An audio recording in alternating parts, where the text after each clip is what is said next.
I think it's quite interesting what is happening. The first change is that up until a few years ago, the U.S. was going to be a very large importer of LNG. So a number of projects, including Qatar, were destined to send cargoes to the United States. With the abundance of shale gas, the U.S. is now marked to become a net exporter of LNG. And we talk about quantities, there's up to about 60 million tons a year, which is a fairly large number for LNG at one point. So where you were going to receive it, now you're going to put that much additional LNG into the marketplace. The second part of this is with the addition of shale gas, with wet gas are a number of natural gas liquids that are also being developed, such as ethane and propane. So that's also going into an export market. And with that, it's developing very large ethane carriers. And all of that is being enabled because of the expansion of the Panama Canal, which opens up areas to larger ships to be able to transport cargoes to Korea, Japan, Asia. So all of this is having a big effect on the change. Although Australia is having a number of major projects that are coming online in the next few years, you also have this addition of the U.S. So it is changing from what we were looking at a few years ago.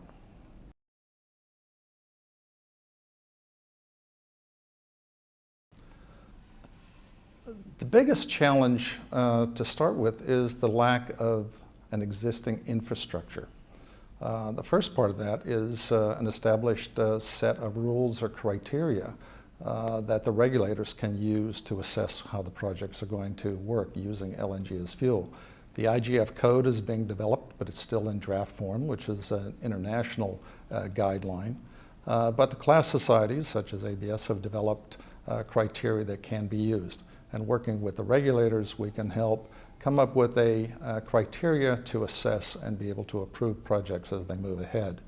Another part of this, though, is how you're going to handle the refueling, bunkering, the design of bunkering vessels, looking at bunkering barges, ship-to-ship transfer or ship-to-ship refueling, as well as training of personnel and criteria for training of personnel both on the land side and on the ship side.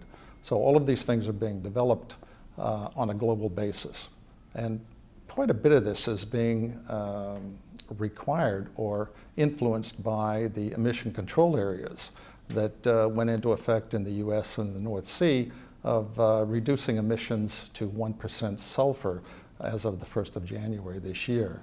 And looking ahead to 2018, where we'll do an assessment and requiring in 2020 that on a global market, you're going to reduce emissions further for the entire marine fleet. So building this infrastructure, building the refueling capabilities, such as being developed here in Singapore to make it an international LNG refueling hub will be certainly helping the industry.